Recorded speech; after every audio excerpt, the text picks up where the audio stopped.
A misjudgment that echoed through the courtroom. The sound of a heavy boot slamming into a man's ribs cut through the courtroom like a gunshot.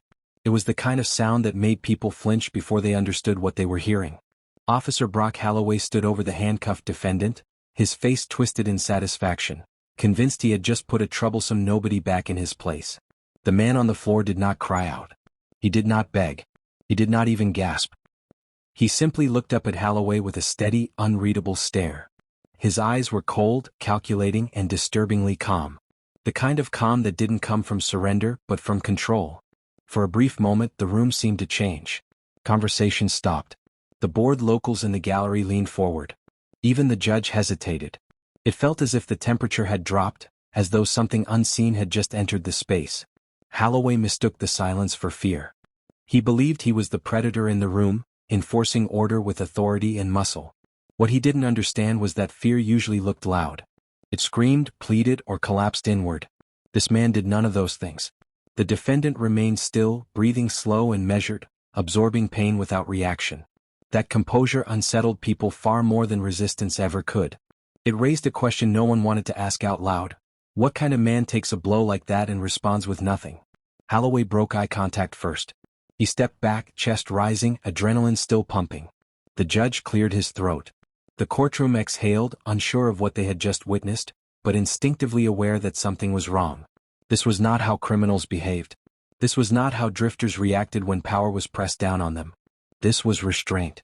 Deliberate and practiced. Unnoticed by most, the man on the floor briefly glanced toward the American flag standing in the corner of the room. The gold fringe caught the fluorescent light. His expression did not change, but there was recognition there. Memory. History. Holloway thought the moment had passed. He believed the lesson had been taught. In his mind, this was just another small-town courtroom asserting control over someone who did not belong. But what no one in that room understood was that this was not the end of something. It was the beginning. A single misjudgment made in public, recorded in memory, and witnessed by more people than anyone realized. They thought they had arrested a criminal. They believed they had broken a man. They were wrong.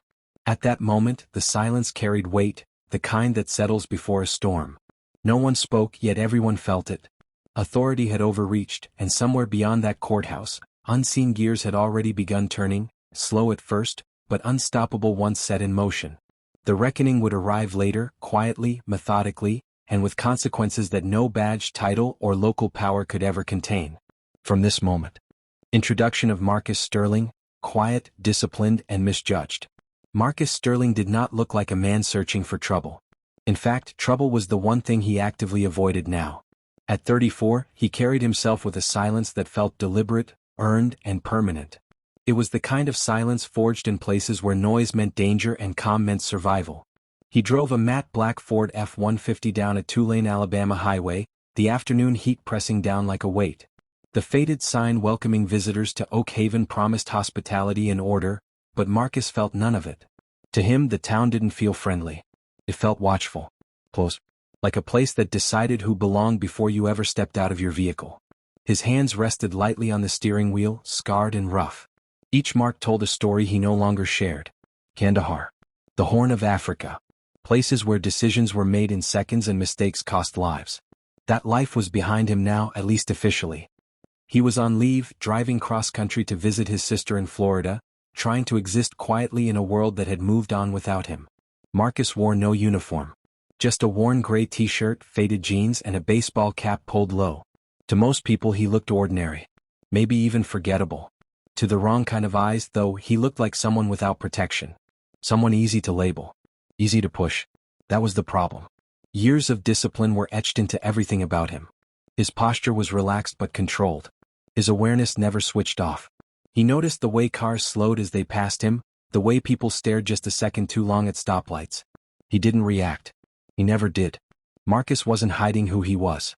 He simply didn't advertise it. He had learned long ago that power didn't announce itself. It waited. As he passed through Oak Haven, he wasn't thinking about confrontation or conflict. He was thinking about the road ahead, about seeing family, about staying invisible.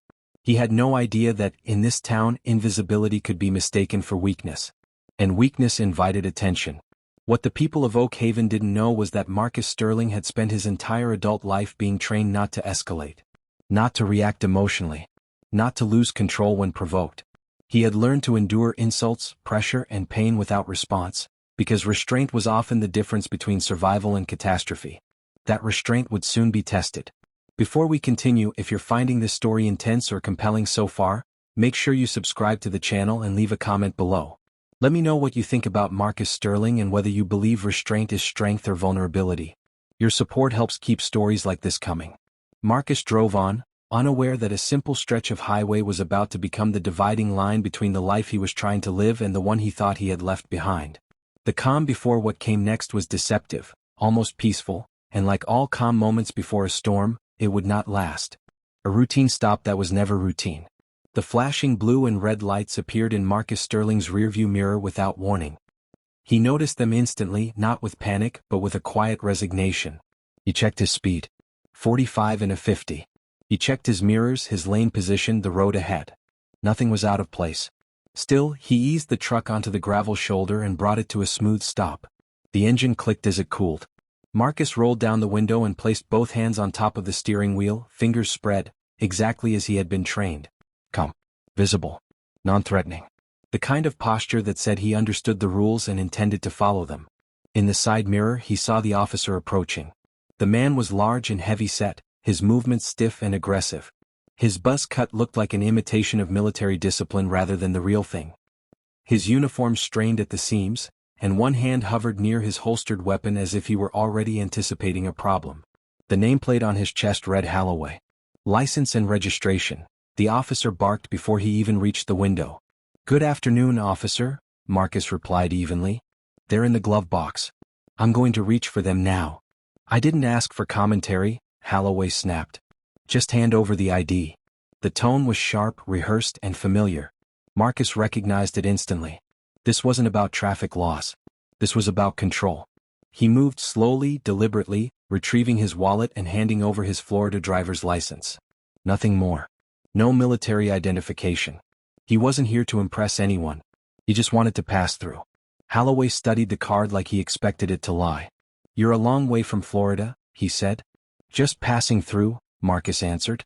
Holloway leaned closer, invading the space between them. The smell of stale coffee and tobacco filled the cab. "You know why I pulled you over?" Marcus kept his voice neutral. "No, sir." "You crossed the center line," Holloway said. "I suspect you're under the influence." It was a lie, and not even a careful one. Marcus felt the shift. The tension wasn't escalating accidentally. It was being forced. He had seen this pattern before, just in different uniforms. Different countries. "I haven't been drinking," Marcus said. "I'm willing to take a breathalyzer." Holloway laughed, a short, unpleasant sound. "Don't need one. I can smell it on you." Marcus knew then that nothing he said would matter. "Step out of the vehicle," the officer ordered, his hands snapping the strap on his holster. For a brief moment, instinct surfaced. Marcus calculated distance, timing, angles. He could disarm the officer faster than the man could react. The outcome was certain. But certainty wasn't the goal anymore. Slowly, Marcus unbuckled his seatbelt and opened the door, choosing restraint over instinct, knowing that this stop had already crossed a line and there was no turning back now.